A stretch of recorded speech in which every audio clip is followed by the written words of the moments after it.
In this subject, we have divided our course into 8 modules, and depending on the topic contents, each module again have been divided by few lectures.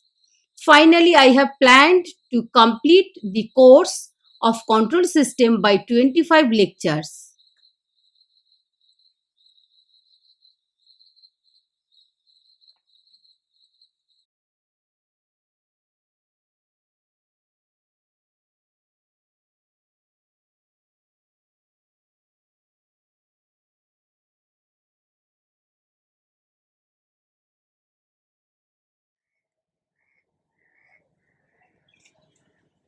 Hello, my dear student. In the last lecture, I have discussed construction of root locus technique. Today, I am starting 14th lecture of course on control system 1. Now, in the present lecture, I will try to cover construction of root locus for simple system.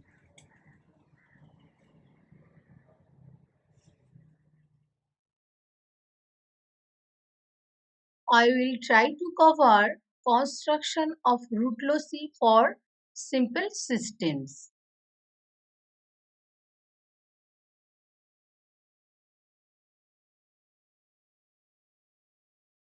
Course outcome: modeling physical systems using transfer function to analyze system dynamic and steady state behavior.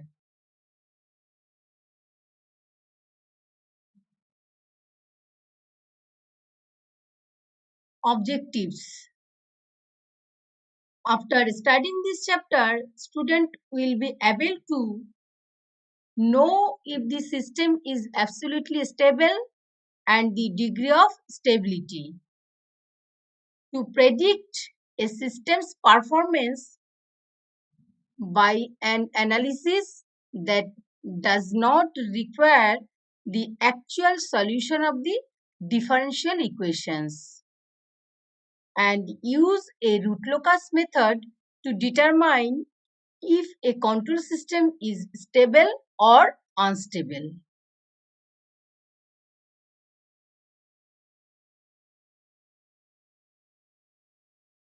Let us remember, in the design and analysis of control systems, it is often required to investigate the sensitivity due to the variations of the parameters in the system or controller.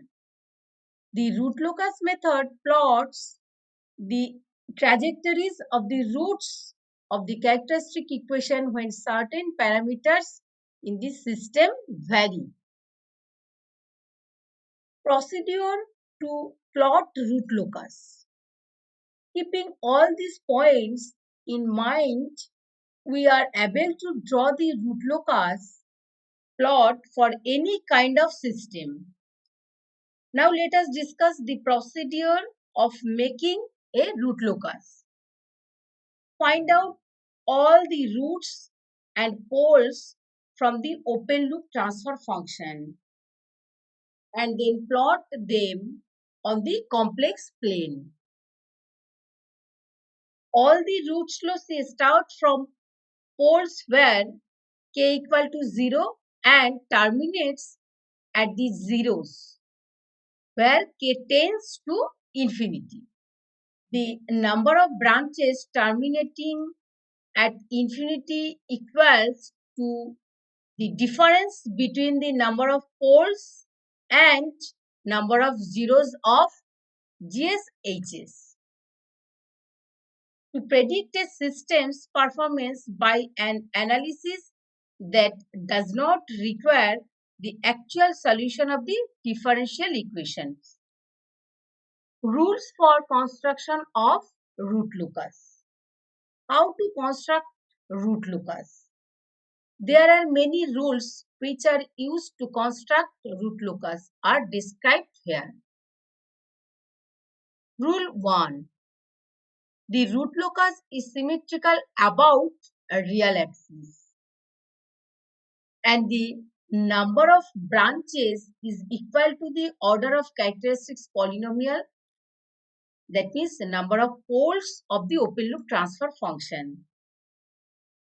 The root locus of characteristic equation are either real or imaginary or complex conjugate or combination of these. Therefore, the root locus is symmetrical about the real axis. The root locus above the real axis is mirror image of the root locus below the real axis. So from this figure wise, these are symmetrical about this real axis. Similarly, these also symmetrical about the real axis. These are also symmetrical about the real axis. This is also symmetrical about the real axis. That means mirror image about the real axis.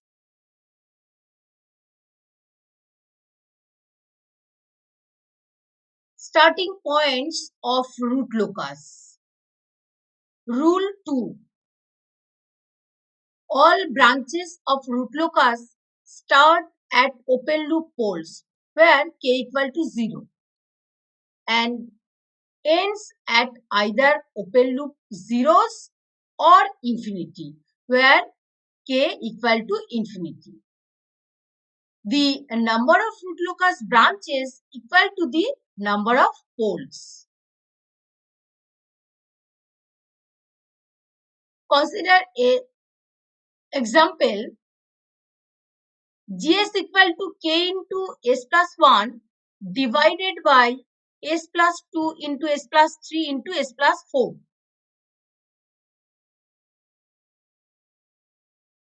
If denominator equal to 0, then s equal to value is minus 2, minus 3, minus 4.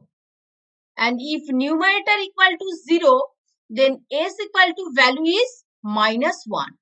So there are 3 number of poles and 1 number of 0. So this p is the number of pole and z is the number of 0. Obtain number of root locus is equal to p minus z. There p is 3 and number of z is 1. So this is equal to 2.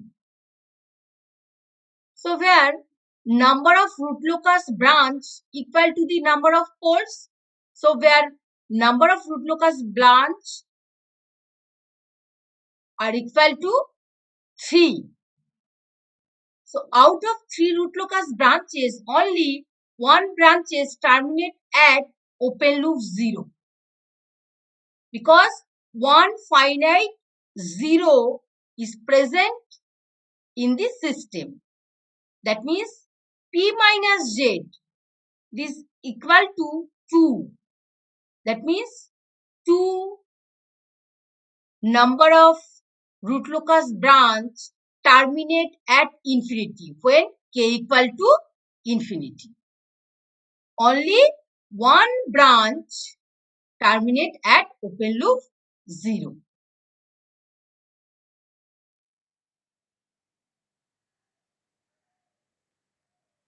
Existence of root locus on the real axis.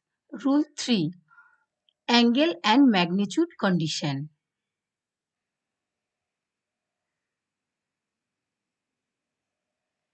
Let us consider a system with open loop transfer function in pole 0 form. Gs Hs equal to k into s plus j1 into s plus j2 into s plus j3 into s plus j4 and this is s plus jm divided by s plus p1 into s plus p2 into s plus p3 into s plus p4 to s plus pn. This is considered equation 1 where n always greater than m and z1, z2, z3 are the open loop zeros, and P1, P2, P3, these are the open loop poles.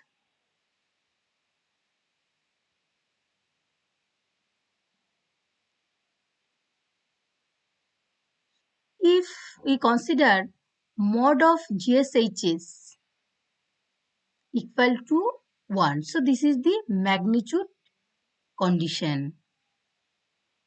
Another is considered angle of GSHs, that means plus minus 2q plus 1 into 180 degree, where q equal to 0, 1, 2 to n.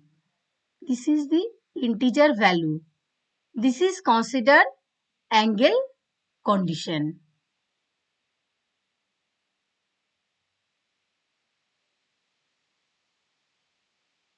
Magnitude condition means taking mod of GSHs. So this is equal to K mod of S plus Z1 into mod of S plus J2 into mod of S plus J3 into mod of S plus J4 to mod of S plus Zm. And this denominator is mod of S plus P1 into mod of S plus P2 into mod of S plus P3 to mod of S plus Pn. So this is equal to 1. That means taking mod of GSHs equal to K summation of limit I equal to 1 to m. Here mod of S plus Zi divided by summation of limit I equal to 1 to n. That means taking mod of S plus Pi. So this is equal to 1. And angle condition means taking angle of numerator minus taking angle of denominator. That means summation of all angles minus summation of all angles. So angle of S plus Z1 plus angle of S plus Z2 plus angle of S plus Z3 to angle of S plus Zm. Then minus angle of S plus P1 minus angle of S plus P2 minus angle of S plus P3 to minus angle of S plus Pn. This is equal to plus minus 2q plus 1 into 180 degree, where q is equal to 0, 1, 2, 3 to n. That means summation of limit I equal to 1 to m angle of S plus Zi, then minus of denominator pole, summation of limit I equal to 1 to n angle of S plus Pi. This is equal to plus minus 2q plus 1 into 180 degree.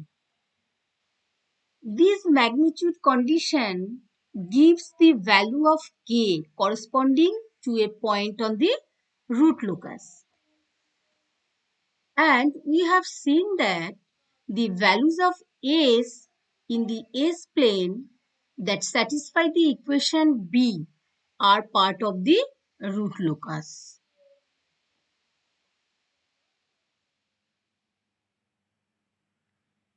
Let us consider a simple with open loop transfer function.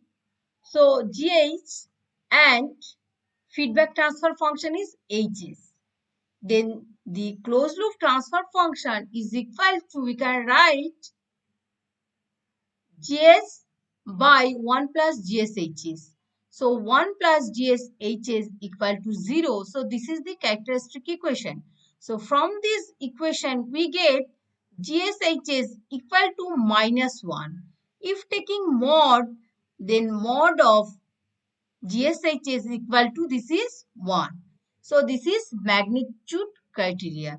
That's why we can always consider magnitude condition is equal to 1 and angle condition is equal to GSHS equal to plus minus 2q plus 1 into 180 degree.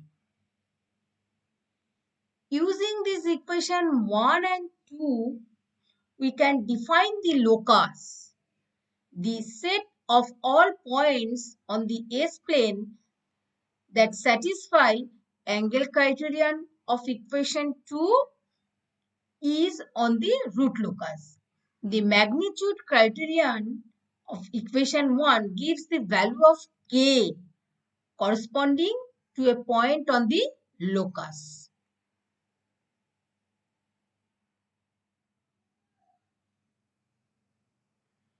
Existence of root locus on the real axis. Let us consider S0 be the test point. To check whether the test point S0 is on the root locus or not. Join all the poles and zeros to the point. At this point, the angle made by line joining P1, P2, P3, P4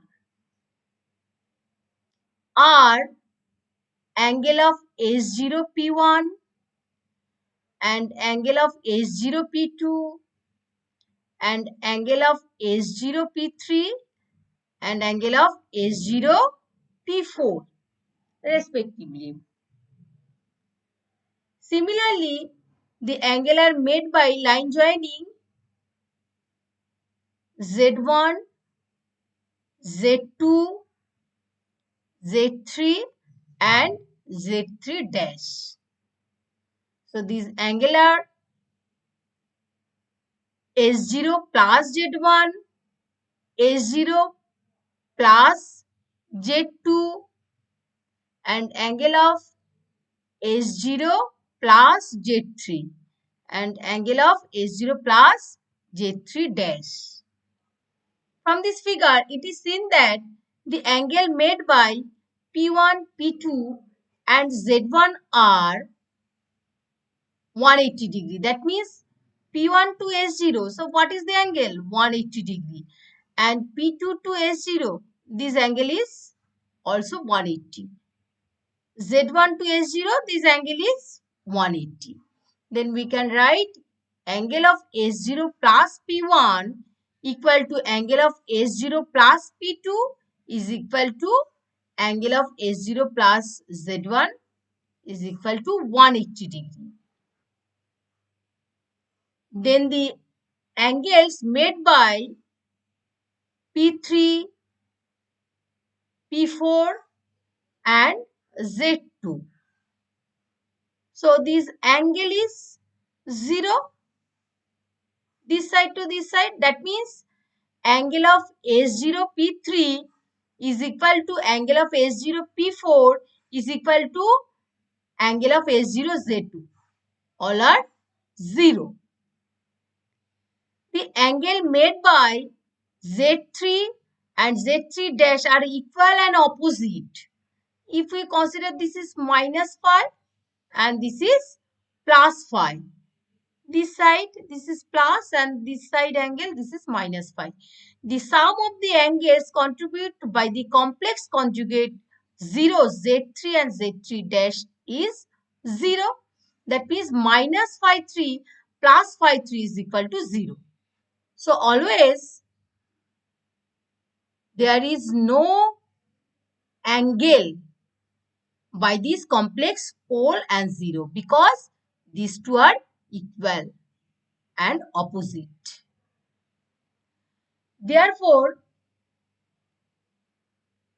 The net angle contribution of complex conjugate pole or conjugate zero is always zero,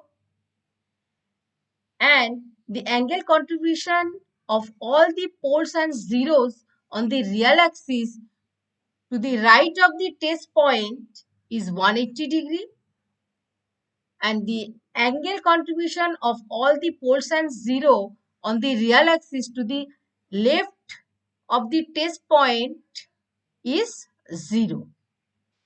From the equation 3 and 4, the angle of GSHS with respect to the test point S0 is given by phi P1 plus phi P2 plus phi P3 plus phi P4 plus phi Z1 plus phi Z2 plus phi Z3 plus phi Z3 dash. This is equal to angle is for phi P1. This angle is 180. For pole, that means for denominator, angle is minus. So that's why this angle is minus. Similarly, phi P2, this angle is 180. For pole, this angle is minus 180. And this is P3, this angle is 0. That means minus 0. And this angle is also 0. That means minus 0. And phi Z1.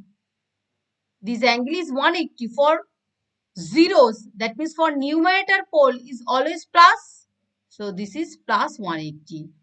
And phi Z2, this is plus 0. And these two angles are also 0. Then this answer is minus 180 degree. So this minus 180 degree is odd multiple of minus 180 degree. That means if multiple is 1, we get this answer is minus 180 degree. So 1 is the odd.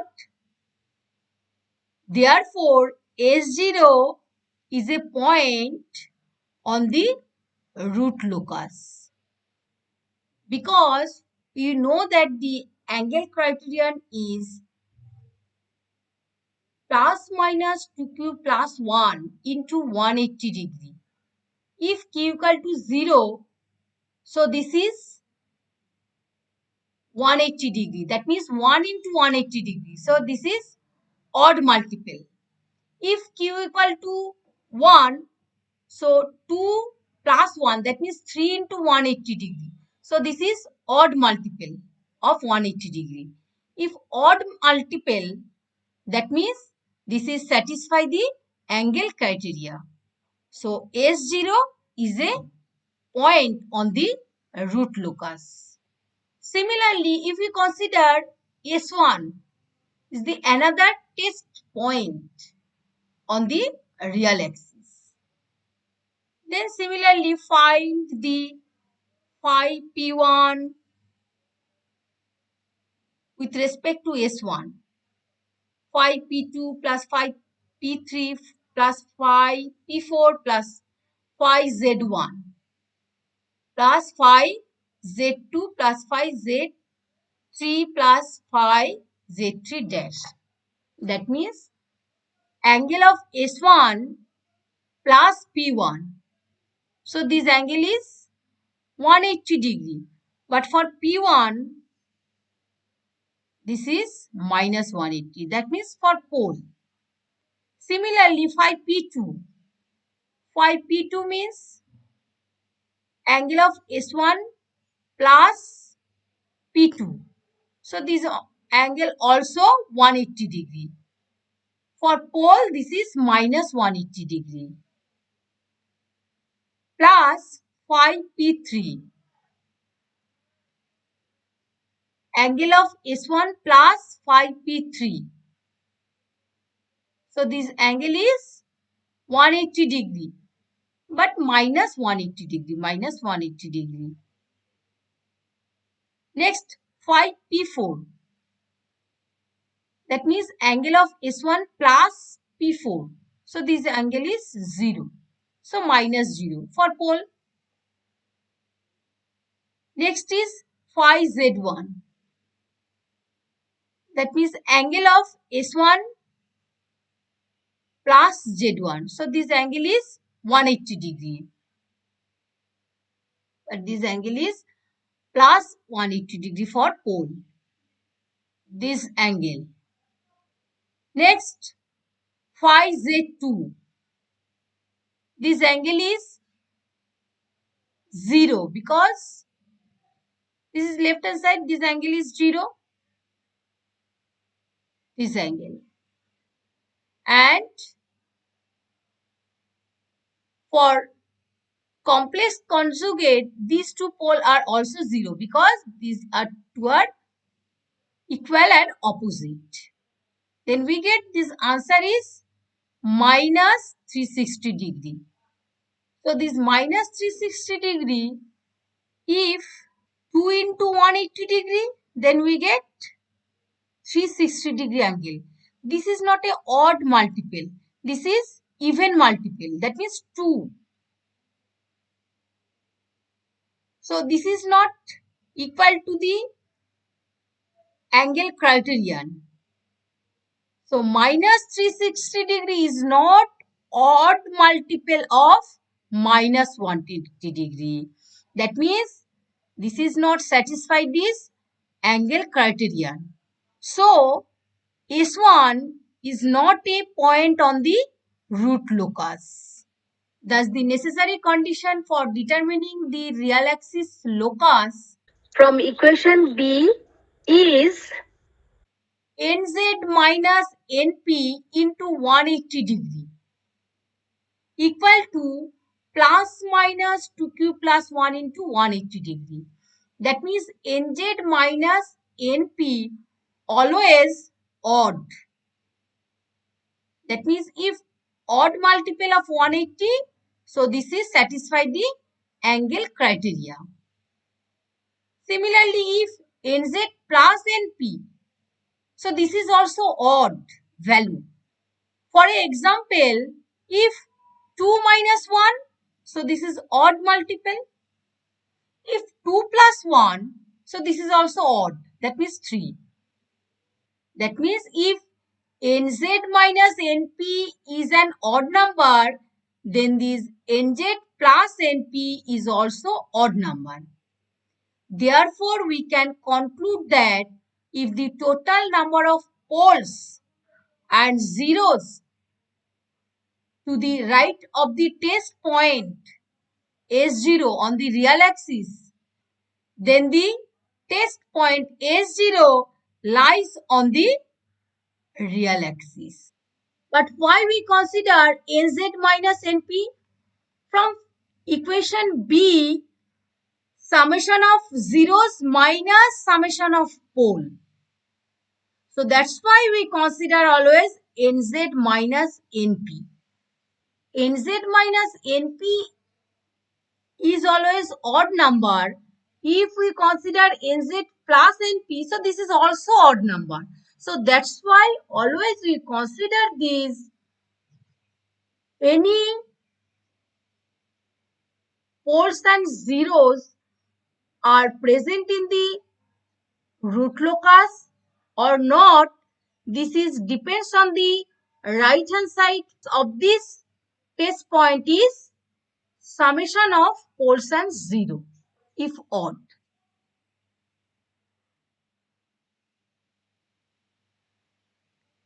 Existence of root locus on the real axis.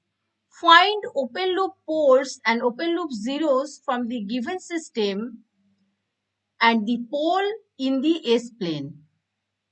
A point on the real axis lies on the root locus if the sum of the poles and zeros on the real axis to the right of the point is an odd number.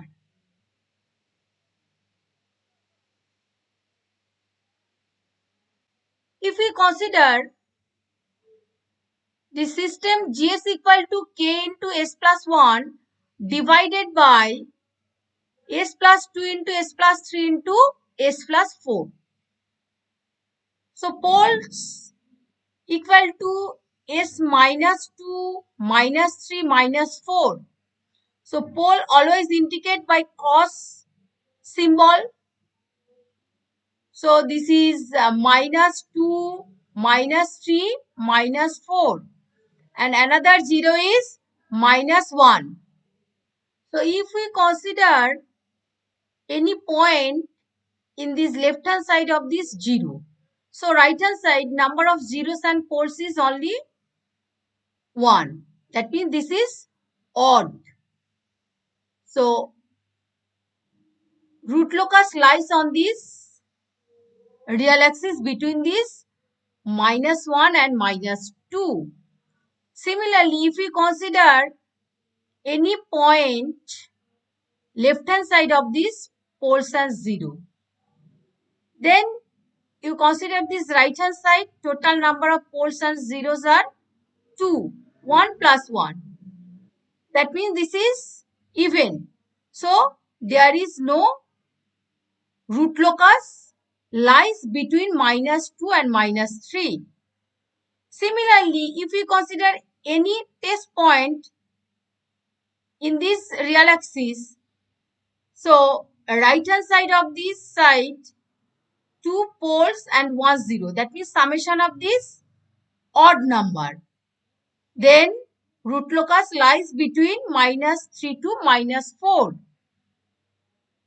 Similarly, if we consider any test point in this real axis, so right hand side summation of poles and zeros are 4. 3 poles and 1 0. That means 4. So this point is not lies on the real axis.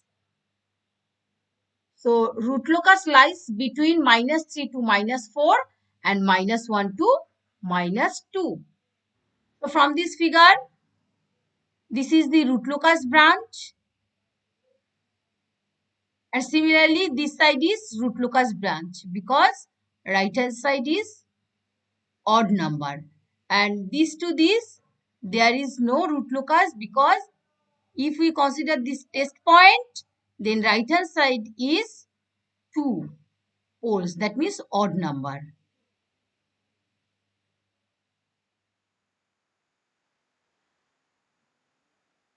Angles of asymptotes. Rule 4. What is asymptotes? The branches which are approaching infinity travel along the straight lines called asymptotes of the root locus. The root locus branches that proceed to infinity do so along the asymptotes with angle phi q is equal to 2q plus 1 into 180 degree divided by p minus z. P is the number of pole and z is the number of 0, where q is equal to 0, 1, 2, 3 to p minus z minus 1. So q is the integer value. The number of asymptote is always considered p minus z. Here we consider this example is Gs equal to k into s plus 1 divided by s plus 2 into s plus 3 into s plus 4. Here number of poles are 3 and number of 0 is 1. That means p minus z, 3 minus 1. So number of asymptotes are 2. That means total number of root locus branch are 3 because we know that root locus branch equal to number of pole.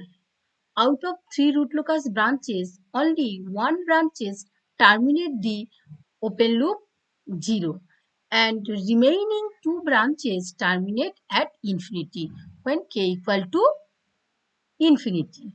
So that's why calculate 2 angle of asymptote. When q equal to 0, then phi 0 is equal to 2 into 0 plus 1 divided by p minus 1 into 180 degree. So the angle is 90 degree.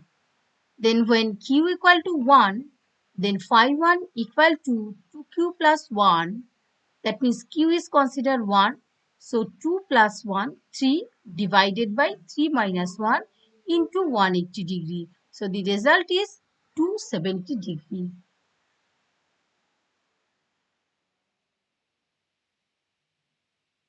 Centroid of asymptotes.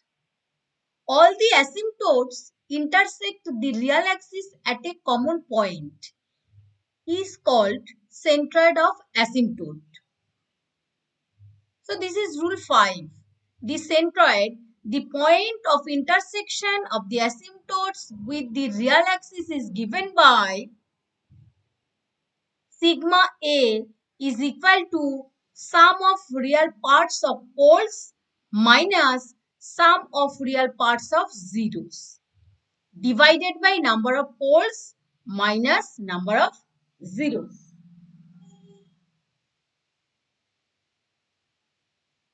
Let us consider an example Gs equal to k into s plus 1 divided by s plus 2 into s plus 3 into s plus 4.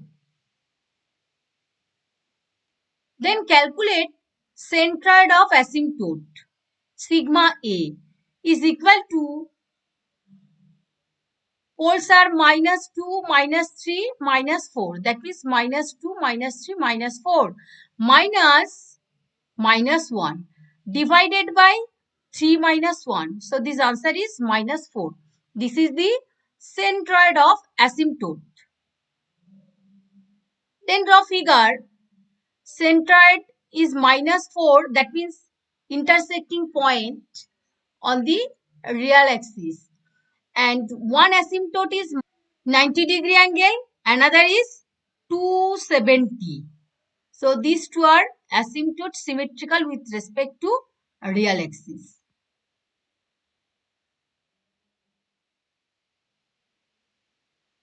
Breakaway point and break-in point. Rule 6.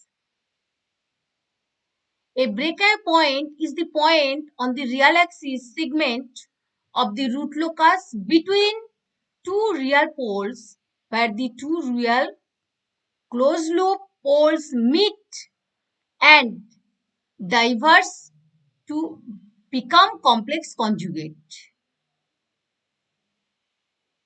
And break-in point is defined as a point at which root locus enters the real axis.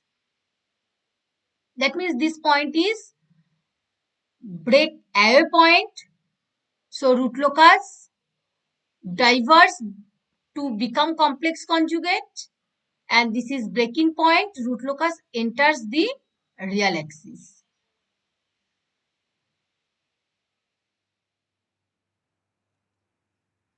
Breakaway point and break-in point. The calculation of breakaway point. The breakaway point of the root locus is the solution of dk by ds equal to 0. So if we consider gs equal to k into s plus 1 divided by s plus 2 into s plus 3 into s plus 4 and hs is given 1, then write down the characteristic equation. So the characteristic equation is equal to 1 plus GSHS equal to 0. Then this is 1 plus k into s plus 1 divided by s plus 2 into s plus 3 into s plus 4. So from this equation, calculate k. So k equal to minus s to the power 3 plus 9s square plus 26s plus 24 divided by s plus 1. Then taking differentiate with respect to s, that means dk by ds equal to 0. Then from this equation we get s to the power 3 plus 6s square plus 9s plus 1 equal to 0. So there are three roots. So these three roots are minus 3.532, minus 2.3473 and minus 0.120. So this minus 3.532, this point present in between minus 3 and minus 4. So this is lies on the root locus. And another 2 points are present here and between this minus 3 and minus 2. That means these 2 points are not in present root locus. That means here is only breaker point. So these root locus start from this open loop pole minus 4 and minus 3 and meet at that point minus 3.5321 and break at that point and move to the infinity along to this asymptote. And another root locus start from minus 2 and move to the finite 0. That means this is the finishing point.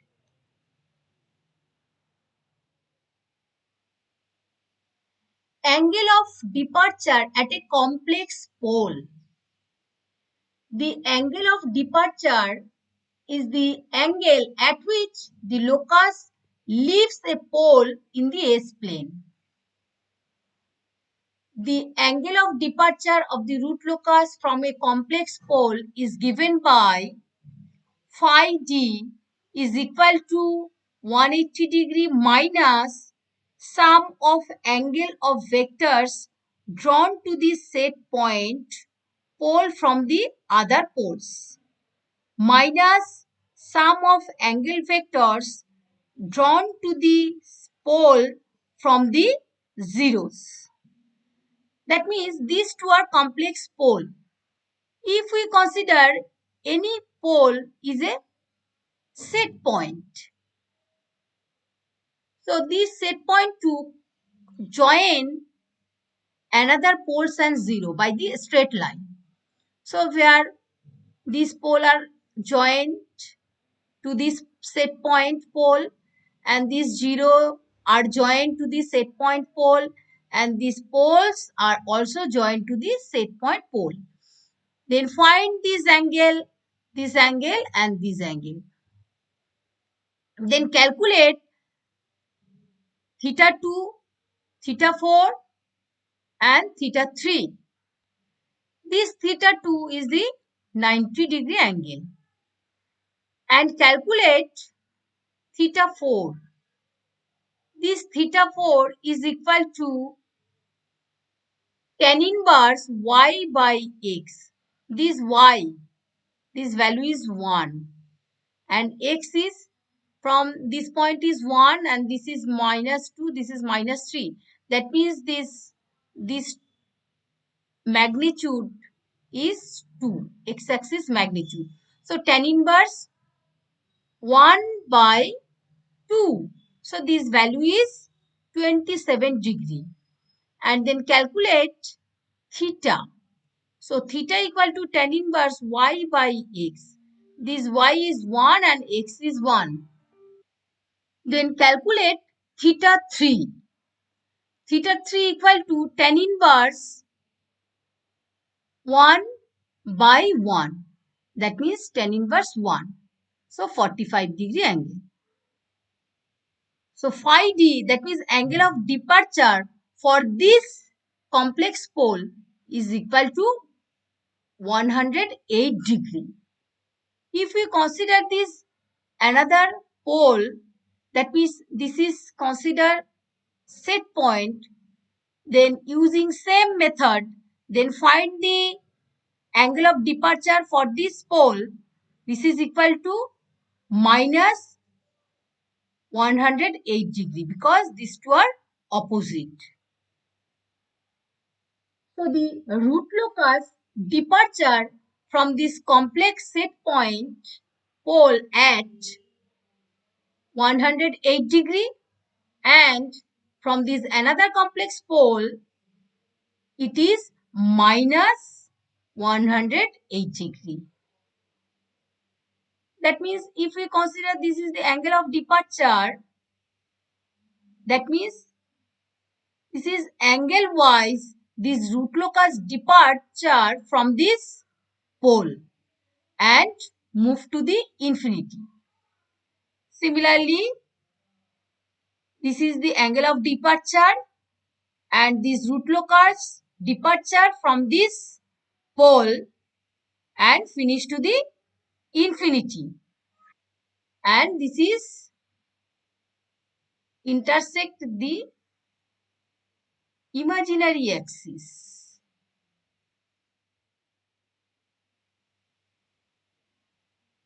Angle of arrival at a complex zero. The angle of arrival is the angle at which the locus arrives at a zero in the S-plane. So this formula is phi A equal to 180 degree minus sum of angles of vectors drawn to the set point 0 from the other zeros minus sum of angles vectors drawn to this 0 from the poles. Then if we consider this is the set point 0, then another poles and 0 are connected by this straight line. That means join. Then we get theta 3, this angle is theta 2 and this is theta 1. Then write down the formula is phi A for this set point. 180 degree minus this angle is theta. That means set point 2 from another 0. This is theta 3 minus set point to another poles. So summation of theta 1 plus theta 2. Then find the value of theta 3. So the theta 3 is 90 degree angle. So minus 90 degree. This minus this sign is plus. Plus 33 plus 45. That means calculate theta 1. Theta 1 is tan inverse y. So this y is 4. And this x is, this is 1, 2, 3, 4. 4 and another 1 and 2. That means 6. So tan inverse 4 by 6. Then theta 1 equal to 33 degree angle. And calculate theta 2. Theta 2 is tan inverse y by x. Y is 4 and x is 1, 2, 3, 4.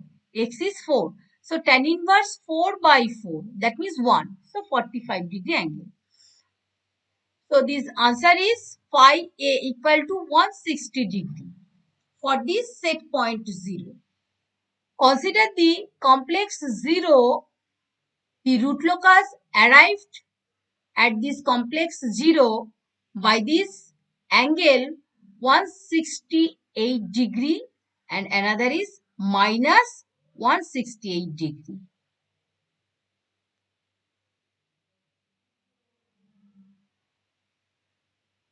Imaginary axis crossing point. Rule 9. Points on the imaginary axis satisfy S equal to j omega because this is the imaginary axis. So at the imaginary axis, what is the value of S? S equal to always j omega. Point on the root locus satisfy 1 plus k into GSHS equal to 0. So this is the characteristic equation.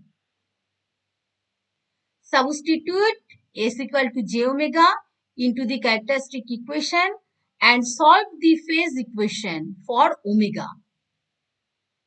And then calculate k from the gain equation at this value of omega. If the locus crosses the j omega axis, the point of the intersecting of the root locus with the j omega, that is imaginary axis, and the critical value of k can be determined by applying Routh-Hartright criterion on the characteristic equation of the system. This allows knowing the stable operating condition of the system. If this root locus move right hand side of the S plane, then system is unstable. If root locus present at the imaginary axis, then the system is marginally stable system. If this root locus lies in the left hand side of the S plane, then system is stable. Then using Routh criteria, find the value of S and K at the intersecting point of imaginary axis.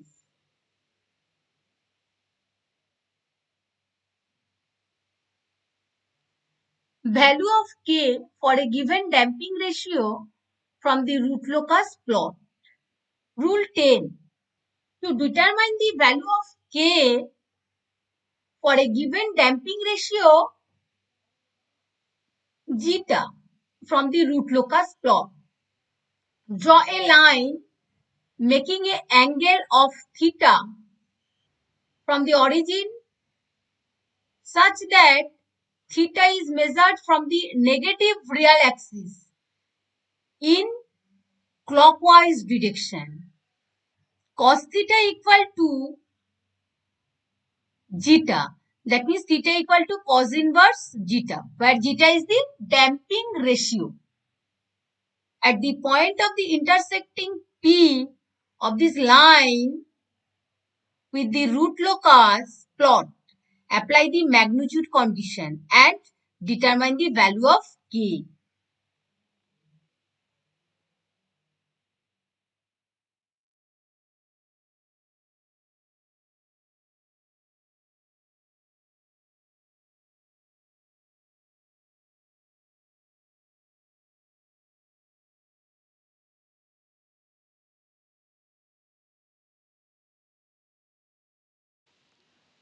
The sources and references that I have used to prepare this video lecture are enlisted here.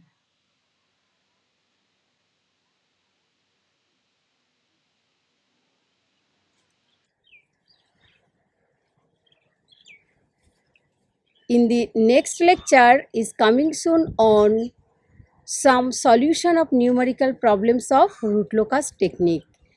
Please follow the lectures. Thank you.